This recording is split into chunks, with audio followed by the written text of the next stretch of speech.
केंद्रीय स्वास्थ्य मंत्री श्री जे.पी. नड्डा ने 17 अगस्त को दिल्ली के ओआरसी में प्रजापिता ब्रह्माकुमारी ईश्वरीय विश्वविद्यालयेर उद्योगे विश्व बंधुत्व दिवस এই উপলক্ষে এবং দাদি প্রকাশমণিজি আমাদের এই অর্গানাইজেশনের চিফ ছিলেন, উনার স্মৃতি দিবস উপলক্ষে ইন্ডিয়া এবং নেপাল দুই কান্ট্রিতেই আমাদের এই blood donation camp, mega blood donation camp হচ্ছে এবং তারই অঙ্গ হিসেবে আমাদের ত্রিপুরায় আগরতলা, রামনগর, আড়ালিয়া এবং ধর্মনগর, উদয়পুর এবং শান্তির বাজার।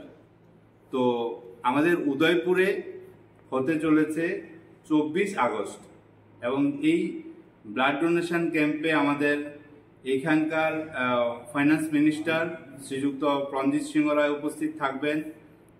আমরা আমন্ত্রণ জানিয়েছি অভিষেক দেবরায় মহোদয় এবং এখানকার জেলা সভাধিপতি, ডিএম, এসপি আরও বিশিষ্ট ব্যক্তিরা এই অনুষ্ঠানে থাকবেন এবং আমাদের উদয়পুরেও আমরা সংকল্প নিয়েছি যে 50 ইউনিটের উপরে আমরা ব্লাড মানে এখানে ইউনিট আমরা জমা দেব।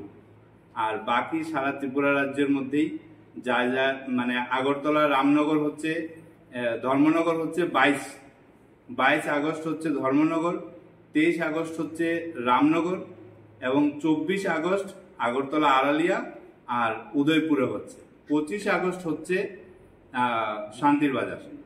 তো আমাদের এই সংকল্প যে 1 লাখ ইউনিট ব্লাড কালেক্ট হবে এটাতে এবং যা বিশ্ব রেকর্ড হতে চলেছে। আমাদের এই গোমতী ডিস্ট্রিক্টের প্রজাপিতা ব্রহ্মাকুমারী ঈশ্বরীয় বিশ্ববিদ্যালয়ের মুখ্য সঞ্চালিকা প্রজ্ঞা বেনজি এবং রয়েছেন রাখি বেনজি, রয়েছেন আমাদের বরিষ্ঠ ভাইরা। তো উনার নেতৃত্বে আমাদের উদয়পুরে এই ব্লাড ডোনেশন ক্যাম্পটা অনুষ্ঠিত হতে চলেছে।